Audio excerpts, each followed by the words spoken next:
नमस्कार दोस्तों, स्वागत है आप सभी का आज के सेशन में। जल्दी आप लोग जुड़ जाइए, स्टार्ट करते हैं आज का सेशन। दोस्तों, ऑफिसर्स ऑन ट्रैक सीरीज चल रही है। इस सीरीज में हम आपके साथ module wise, unit wise, topic wise चीजें डिस्कस कर रहे हैं। जी हाँ, आज के इस टॉपिक में हम क्या डिस्कस करेंगे? आज के इस टॉपिक में मार्केट रिस्क मेजरमेंट में हम बैक टेस्टिंग और स्ट्रेस टेस्टिंग की बात करेंगे कि बैक टेस्टिंग क्या होती है, स्ट्रेस टेस्टिंग क्या होती है। इन दोनों के बारे में डिटेल में डिस्कशन करेंगे। बहुत अच्छे से लास्ट तक आप लोग सेशन से जुड़े रहिएगा, आपको दोनों कॉन्सेप्ट बहुत अच्छे से क्लियर हो जाएंगे। कई बार इंसान स्ट्रेस टेस्टिंग और बैक टेस्टिंग में कंफ्यूज रहता है, तो अब इसके बाद कोई भी किसी भी प्रकार का कंफ्यूजन आपको नहीं होने वाला। मैं इस तरीके से आपको चीजों को क्लियर कर दूंगा। और इसके पहले प्रीवियस सेशंस आपको करा चुका हूं, उनको जाकर के जरूर करिए। उन सेशंस में हमने मार्केट रिस्क मेजरमेंट के और भी तरीके बताए हैं जिनसे रिलेटेड न्यूमेरिकल एग्जाम्स में आते हैं, जैसे कि वैल्यू एट रिस्क क्या होता है, ठीक है, कोवेरिएंस, वेरिएंस कोवेरिएंस मेथड क्या होता है, देन बीपीवी बेसिस पॉइंट वैल्यू क्या होती है, कैसे निकल करके आती है, ठीक है, ड्यूरेशन जहां पर मैकॉले ड्यूरेशन, मॉडिफाइड ड्यूरेशन क्या होती है और किस तरीके से निकाली जाती है, इन सबको हमने डिटेल्ड में अपने प्रीवियस सेशंस में डिस्कस किया हुआ है। तो बस टाइम से सब लोग आ जाया करिए, जुड़ जाया करिए। स्टार्ट करते हैं आज का session, back testing and stress testing. समझिएगा, यहाँ पर आप टेलीग्राम पर हमसे जुड़ सकते हैं by the scanning of this QR code. Telegram पर कोई भी क्वेरी आप हमसे कर सकते हैं रिलेटेड टू दिस सेशन और related to anything related to JIB and CIB. आप हमसे क्वेरी कर सकते हैं, कोई दिक्कत वाली बात नहीं। मैं सभी को रिप्लाई वहां पर जरूर कर देता हूं, ध्यान रखिएगा। जब भी आपके मैसेज देखता हूं मैं रिप्लाई कर देता हूं।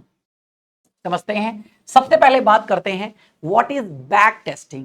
बैक टेस्टिंग का मतलब क्या होता है? बैकग्राउंड, बैक यानी कि पीछे से।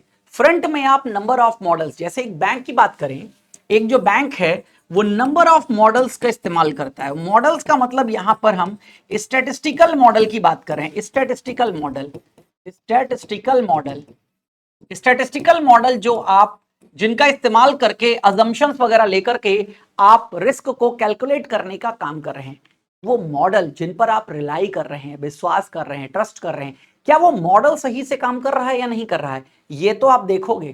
समझ गए कि नहीं? तो इसी को चेक करना क्या बोलते हैं दोस्तों? Back testing. जैसे आप कंप्यूटर की कैलकुलेशन पे भरोसा करके अपना काम चला रहे हो, आपने शीट्स पे फॉर्मूला लगा दिया है, उस फॉर्मूले के बिहाफ पर आप तो अपनी एंट्री करते जा रहे हो, सब वहां पर ओके ऑटोमेशन के बिहाफ पे चल रहा है, लेकिन वाकई में जो फॉर्मूला आपने लगाया है सही, क्या वो सही आपको आंसर दे रहा है कि नहीं? और सोचिए अगर वहां पर कहीं भी किसी प्रकार की गलती होती है तो आउटपुट जो जिस पर आप भरोसा कर रहे हो, रिलाई कर रहे हो, वो क्या हो जाएगा? पूरी तरीके से गलत हो जाएगा। तो आप जिस पर भरोसा करते आ रहे हो चीजें, वो चीजें गलत हो जाएंगी। तो ऐसा गलती ना हो, इसी के लिए बैक टेस्टिंग की जाती रहती है। तो बेसिकली क्या है? बैक टेस्टिंग एक प्रोसेस है जो कंपेयर करती है प्रिडिक्टेड वैल्यू, जो आपने सोचा हो, at risk with the actual daily profit and loss, वाकई में कितना हो रहा है, और जो मॉडल्स के द्वारा आपने प्रिडिक्ट कर रखा है उसके बिहाफ पर। भाई कोई मॉडल ने, ठीक है, जैसे अगेन समझ लीजिएगा, रियलिटी क्या कह रही है और मॉडल्स जो हमने एनालाइज करने के लिए बनाए हैं वो क्या कह रहे हैं। ऐसे समझ लीजिएगा, कुछ जैसे नंबर ऑफ मॉडल्स बना रखे हैं ना, जो कि वेदर को प्रिडिक्ट करने का काम करते हैं। जैसे मॉडल ने प्रिडिक्ट किया, कंप्यूटर मॉडल की बात कर रहा हूं, यहां पर नंबर ऑफ सुपर कंप्यूटर्स काम करते रहते हैं, आप देख लो। मान लो सुपर कंप्यूटर्स ने बताया कि आज से 4 दिन बाद बारिश होने की संभावना है। अब 4 दिन बाद बारिश नहीं हुई। अब ऐसा कितनी बार हुआ जब अगेन यहां पर जो मॉडल आपने बताया वो काम नहीं हुआ? अगर हो गया तब तो बहुत अच्छी बात है, प्रेडिक्शन ओके है, लेकिन नहीं हुआ तो कितनी बार नहीं हुआ? अगर ये संख्या बढ़ने लगती है, यानी कि एक्चुअल और मॉडल के द्वारा बताया गया प्रेडिक्शन में अगर गलतियां हो रही हैं, इसका मतलब आपके मॉडल में कुछ कमी है। मॉडल को अब आपको हटाने की जरूरत है या उसको रिकैलिब्रेट करने की जरूरत है। आई बात समझ में कि नहीं? बस कुछ वैसे ही समझ लीजिएगा, वही होती है बैक टेस्टिंग। तो basically predicted value at risk और actual daily profit and loss to test the accuracy of a risk model. किसी रिस्क मॉडल की एक्यूरेसी को चेक करने के लिए जो टेस्टिंग की जाती है उसे बैक टेस्टिंग कहते हैं। और बैक टेस्टिंग में क्या चेक किया जाता है? प्रिडिक्टेड वैल्यू एट रिस्क जो हमने सोचा था और actual daily profit and loss क्या रहा है, उसको कंपेयर करेंगे। हम एक्चुअल को प्रिडिक्शन से कंपेयर करेंगे कि जो मॉडल ने प्रिडिक्ट किया था, मॉडल कहां तक वहां पहुंचा है, एक्यूरेसी कितनी है। It checks whether the model correctly estimate how often losses exceeded the VaR limit. अब वीआर एक मॉडल है, वैल्यू एट रिस्क एक मॉडल है, ठीक है। वैल्यू एट रिस्क के बारे में डिटेल में पढ़ना है तो जस्ट प्रीवियस सेशन देख लीजिएगा जा करके, डिस्क्रिप्शन बॉक्स में भी उसका लिंक आपको मिल जाएगा। तो वी आर लिमिट क्या है, ये एक्सीड कर रही है यहां पर, ध्यान रखिएगा, ठीक है, एक्सीड वी आर लिमिट। तो कितनी बार ऐसा हुआ है कि वी आर की लिमिट जो निकाली गई थी वैल्यू एट रिस्क मॉडल के द्वारा, तो एक्चुअली में कितनी बार ऐसा हुआ है कि उस रिस्क से ज्यादा लॉस हमें हुआ है, क्योंकि वैल्यू एट रिस्क मॉडल हमें बताता है वन डे में मैक्सिमम लॉस कितना हो सकता है। तो अब हमें एक्चुअल में कितना हुआ, तो ये दोनों को मैच करेंगे ना बाद में कि क्या सोचा था क्या हुआ। ऑब्जेक्टिव ये वैलिडेट करता है, बैक टेस्टिंग जो है वो वैलिडेट करता है वीआर मॉडल के बारे में कि वीआर मॉडल यानी कि वैल्यू एट रिस्क या रिस्क का कोई भी मॉडल रिलायबल है या नहीं है। ठीक है, potential losses at given confidence level, future में जो लॉसेस हो सकती हैं एक सर्टेन कॉन्फिडेंस लेवल पे, तो ये जो वीआर मॉडल है ये कितना रिलायबल है उसके लिए या नहीं, ये देखा जाता है। तो हाउ इट वर्क्स, कैसे काम करता है, choose a back testing period. अब यहां पर बैक टेस्टिंग, जब आप टेस्ट कर रहे हो तो कुछ समय तो लोगे ना, किस समय से किस समय के बीच में आप चेक करोगे कि प्रिडिक्शन ने क्या कहा था और एक्चुअल में हुआ है। तो हम यहां पर सीधे एक साल की बात करते हैं, और एक साल में 250 ट्रेडिंग दिन होते हैं। एक साल में 250 दिन, तो 365 होते हैं, लेकिन आप जानते हो सैटरडे संडे ऑफ रहता है मार्केट, ठीक है, और भी नंबर ऑफ हॉलीडेज पड़ती रहती हैं, तो कुल मिला के लगभग 250 ट्रेडिंग दिन ही आते हैं। तो 250 ट्रेडिंग दिन में अब हम चेक करेंगे कि प्रिडिक्शन और एक्चुअल में क्या डिफरेंस रहा है। तो record the actual daily profit and loss, ये भी हमारे पास रिकॉर्ड हो ही रहा है, इसका रिकॉर्ड भी हमने रखा हुआ है actual daily profit and loss का, और कैलकुलेट कर रहे हैं डेली वीआर यानी कि value at risk using the model को इस्तेमाल करते हुए। Count the number of days the actual loss exceeds VR, उन नंबर ऑफ डेज को भी काउंट करेंगे कि इन 250 ट्रेडिंग दिनों में कितनी बार ऐसा हुआ है कि हमारा वीआर मॉडल का प्रेडिक्शन गलत हुआ है और एक्चुअल जो लॉस था, क्योंकि वीआर क्या बता रहा है, मैक्सिमम लॉस बता रहा है इन अ डे, और वो मैक्सिमम लॉस वीआर मॉडल ने जो बताया उससे ज्यादा हुआ है। तो पूरे 250 दिनों में कितनी बार ऐसा हुआ है, ठीक है, कि ये जो बताया गया है वो नहीं हुआ है। देन कॉन्फिडेंस लेवल यहां पर लेते हैं 99%, ठीक है, expected to exceed VaR only 1% of the time, ठीक है, यानी कि 250 दिनों में हम क्या बात कर रहे हैं यहां पर, VaR only 1% of the time, ठीक है, 1%। भाई कॉन्फिडेंस लेवल 99% लिया हुआ है, इसका मतलब 1% ऐसा हो सकता है, क्योंकि 100% नहीं लिया हमने कॉन्फिडेंस लेवल, 99% हम ये कह रहे हैं, तो हमारी बात गलत होने की संभावना कितनी है, सिर्फ 1% की है। Over 250 trading days exception allowed कितना है, 2 और 3 डेज। इन 250 ट्रेडिंग दिनों में 2 या 3 बार अगर ऐसा होता है जब actual daily profit and loss और predicted by the using VR model, ये 2-3 बार ऐसा होता है जब वीआर से ज्यादा एक्चुअल लॉस होता है, तो कोई दिक्कत नहीं है। 2 या 3 बार ऐसा होता है तो कोई दिक्कत नहीं है, मॉडल अपना काम सही कर रहा है, ऐसा हो सकता है 2 या 3 बार। If actual exceptions are much higher, अगर एक्चुअल एक्सेप्शंस 2 या 3 से काफी ज्यादा हैं, तो इसका मतलब है मॉडल को रिकैलिब्रेट करने की जरूरत है। मॉडल क्या कर रहा है, रिस्क को अंडर एस्टिमेट कर रहा है। तो ये इंपॉर्टेंट क्यों है, क्योंकि VaR model is not giving false confidence. VaR model अगर फॉल्स कॉन्फिडेंस दे रहा है तो वो उसको इंश्योर कर सके कि ये गलत है। रिक्वायर्ड, अगेन ये कैसे इसको निकालना जरूरी क्यों है, यानी कि वीआर मॉडल के द्वारा रिस्क आप निकालते हो और एक्चुअल भी आप कंपेयर कर रहे हो, तो ये कहां पर है, तो बेसल की गाइडलाइंस के अकॉर्डिंग ये करना जरूरी है। हेल्प करता है बैंक को इंप्रूव करने में या रिकैलिब्रेट, इंप्रूव करने में, सुधारने में या रिकैलिब्रेट करने में अपने रिस्क मॉडल्स को। अब अगेन 3 प्रकार की बैक टेस्टिंग होती है, एक को बोलते हैं क्लीन बैक टेस्टिंग, एक को बोलते हैं डर्टी बैक टेस्टिंग, और एक को बोलते हैं ट्रैफिक लाइट अप्रोच जो कि बेसल के द्वारा दी हुई है। क्लीन बैक टेस्टिंग में क्या होता है, कंपेयर किया जाता है जो वैल्यू एट रिस्क है with hypothetical profit and loss, यानी कि नो इंट्राडे ट्रेड और न्यू पोजीशंस। यहां पर हम हाइपोथेटिकल प्रॉफिट एंड लॉस के साथ में क्या करते हैं, वीआर को कंपेयर करते हैं। हाइपोथेटिकल यानी कि कुछ भी जो आपने सोचा हो, हाइपोथेटिकल के साथ में कंपेयर कर लीजिएगा, जहां पर हम मानते हैं कि कोई इंट्राडे ट्रेड नहीं हुआ है, ना तो कोई नई पोजीशन ली गई है। डर्टी बैक टेस्टिंग में हम क्या करते हैं, एक्चुअल प्रॉफिट एंड लॉस के साथ में कंपेयर करते हैं वीआर को, ठीक है, जहां पर इंट्राडे मूवमेंट्स को भी कवर किया जाता है। और ट्रैफिक लाइट अप्रोच हमें यह बताती है कि जो वीआर मॉडल हम इस्तेमाल कर रहे हैं वो कैसा परफॉर्म कर रहा है। तो यहां पर 3 लाइट्स हैं, नाम ही है ट्रैफिक लाइट। ट्रैफिक लाइट में आप देखते हो ना 3 लाइट होती हैं, रेड, ग्रीन और अगेन रेड, ग्रीन, येलो। तो बेसिकली ग्रीन यहां पर जो लाइट होती है, ठीक है, इसका 0 to 4, यानी कि अगर सिर्फ 4 बार तक एक्सेप्शंस आए हैं, यानी कि 4 बार ऐसा हुआ है कि वीआर मॉडल ने जो लॉस बताई है एक्चुअल लॉस उससे ज्यादा हुई है, तो 4 बार ऐसा हुआ तो कोई दिक्कत नहीं, ये ग्रीन है। लेकिन अगर 5 से 9 बार हुआ है तो ये फिर येलो लाइट अप्रोच में आएगी। और रेड में कब आएगा? 10 से ज्यादा। 10 से ज्यादा ये अगेन मॉडल की इनइक्वालिटी, मॉडल की क्वालिटी को रिप्रेजेंट करता है, यानी कि मॉडल सही नहीं है, मॉडल को रिकैलिब्रेट और चेंज करने की आवश्यकता है, ये इसका मतलब है। 0 to 4, 5 to 9 और 10+। तो मॉडल इज एक्यूरेट। अगर ग्रीन सिग्नल मिल गया तो इसका मतलब मॉडल एक्यूरेट है, आपको कंटिन्यू करना चाहिए, इसको इस्तेमाल करना चाहिए। Possible and under estimation, under review. अब अगर 5 से 9 है तो अंडर रिव्यू ले लो मॉडल को, और 10 से ज्यादा अगर एक्सेप्शंस आए हैं तो याद रखिएगा मॉडल गलत है, मेथोडोलॉजी बदलने की जरूरत है, रिकैलिब्रेट करने की जरूरत है। तो ये तो होता है बैक टेस्टिंग। उम्मीद करता हूं आपको समझ में आ गया होगा what is back testing. Back testing के बाद में यहां पर बात करते हैं स्ट्रेस टेस्टिंग। स्ट्रेस का मतलब क्या होता है? कहते हैं ना स्ट्रेस ना लिया करिए। स्ट्रेस कब होता है? स्ट्रेस का मतलब एक ऑप्टिमम सिचुएशन है, बहुत ज्यादा जब आप टेंस्ड हो गए हैं वो स्ट्रेस की सिचुएशन होती है, समझ गए कि नहीं? हाइपर टेंशन, उसकी बात हो रही है यहां पर। तो स्ट्रेस कब आएगा? जब ऐसी सिचुएशंस आपके सामने आए जिनके बारे में आपने कभी सोचा ही ना हो।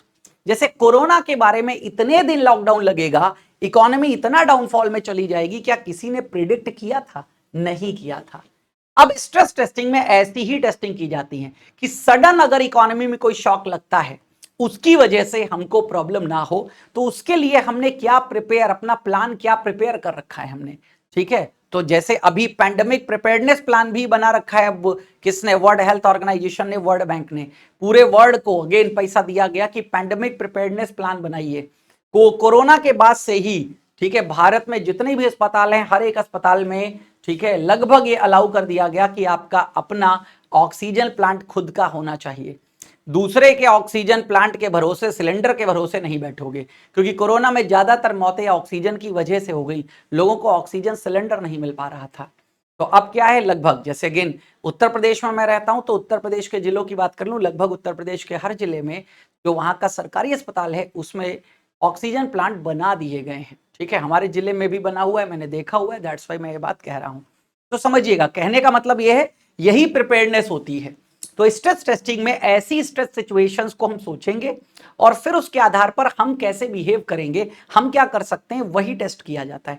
तो स्ट्रेस टेस्टिंग क्या है? रिस्क मैनेजमेंट टेक्निक, एक रिस्क मैनेजमेंट टेक्निक होती है जिसका इस्तेमाल किया जाता है evaluate a bank financial stability, bank की जो वित्तीय स्थिरता है उसका मूल्यांकन करने के लिए किया जाता है under extreme but plausible adverse market condition. यानी कि एक्सट्रीम कंडीशंस होंगी, कभी कभी होंगी, लेकिन भाई हो सकती हैं, और ये एडवर्स कंडीशन होती हैं।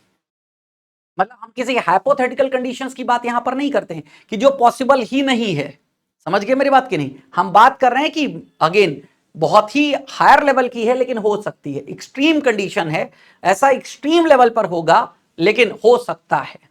जैसे 8 फीट का आदमी अगर आप ढूंढोगे तो एक्सट्रीम लेवल की हाइट है, किसी की हाइट 8 फीट है तो इसका मतलब एक्सट्रीम है। 8 फीट की हाइट वाले आपको बहुत कम लोग मिलेंगे, बहुत कम लोग पूरे विश्व में ढूंढोगे तो, ये कहने का, लेकिन हो सकते हैं।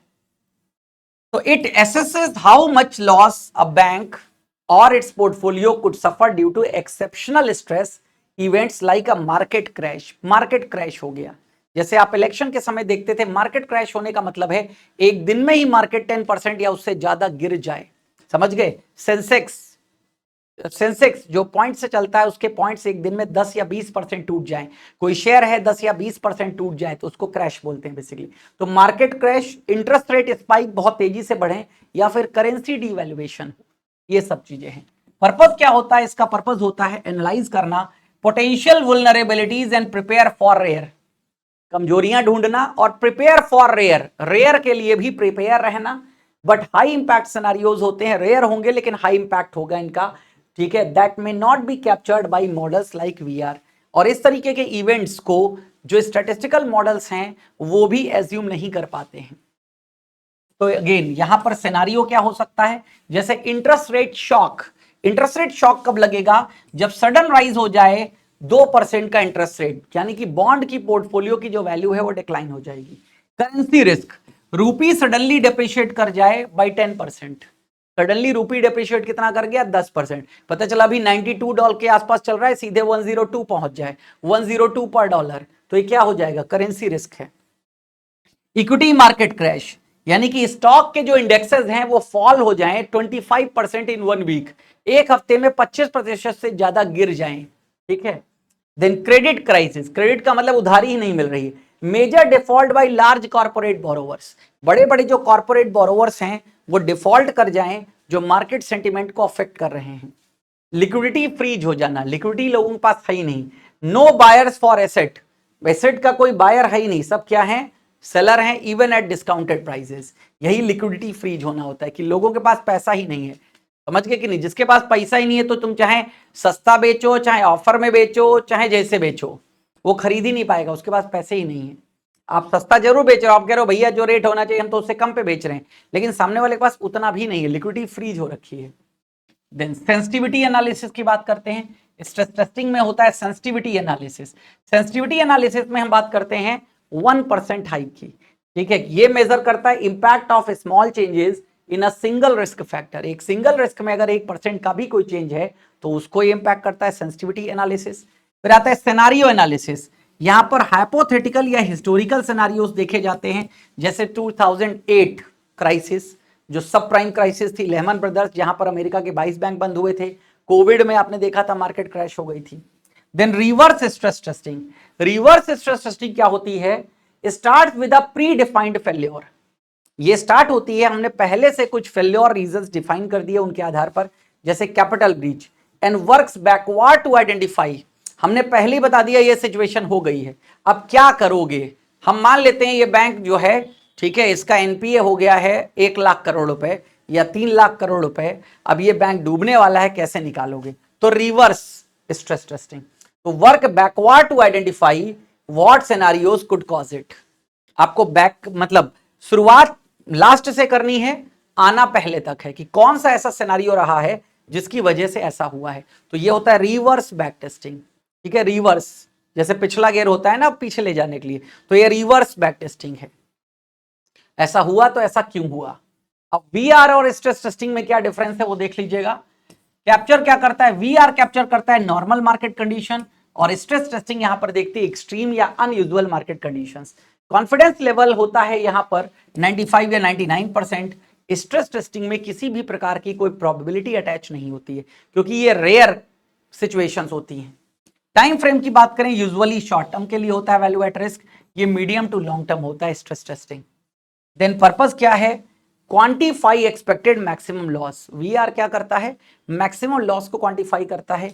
ये करता है check resilience under worst case scenarios. Resilience का मतलब क्या हम सरवाइव कर पाएंगे, क्या हम चल पाएंगे ऐसे वर्स्ट केस सिनेरियोस में, ये देखने का काम किसका होता है, ठीक है, ये देखने का काम स्ट्रेस टेस्टिंग का होता है। तो ये तो था आपका टॉपिक। उम्मीद करता हूं आपको बैक टेस्टिंग और स्ट्रेस टेस्टिंग में अब किसी प्रकार का कोई कंफ्यूजन नहीं आएगा इन फ्यूचर।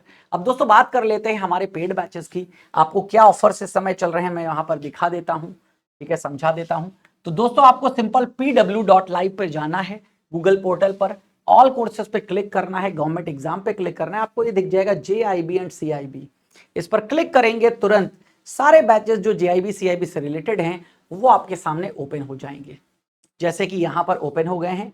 जैसे CIB का महापैक, मैं महापैक ही हमेशा आप लोगों से रिकमेंड करता हूं, क्योंकि महापैक आपको ऑप्शन देता है, ठीक है, कि एक ही बैच परचेज कर लीजिएगा 2 साल वैलिडिटी के साथ, या 1 साल या 6 महीने, फिर आपको बार बार बैच परचेज करने की आवश्यकता नहीं होती। एक बैच आपकी सभी समस्याओं का उपाय कर देता है, यहां पर ध्यान रखिएगा, एक ही बैच से सभी समस्याएं आपकी दूर हो जाएंगी, ठीक है। तो अगेन और भी बैचेस हैं, फाउंडेशन बैचेस के साथ भी आप जुड़ सकते हैं, हमारे फाउंडेशन बैचेस के साथ में JIB फाउंडेशन 2.0 बैच है, और सब्जेक्ट वाइज भी बैच अगर आप लेना चाहते हैं तो भी आप ले सकते हैं। और MCQ बैच भी बहुत जल्द स्टार्ट होगा, ठीक है, कॉन्सेप्ट के लिए, ठीक है, क्रैश कोर्स भी एमसीक्यू बैच खत्म होगा तब शुरू होगा। तो ये सब महापैक जो लोग परचेज कर लेते हैं उनको बार बार पैकेजेस परचेज करने की आवश्यकता नहीं होती है। तो क्या चल रहा था करंट ऑफर्स मैंने आपको बता दिए और उम्मीद करता हूं आपको कॉन्सेप्ट बहुत अच्छे से समझ में आया होगा। हमारी आपकी मुलाकात अब होगी अगले सेशन में, तब तक हमें दीजिए इजाजत। Thank you.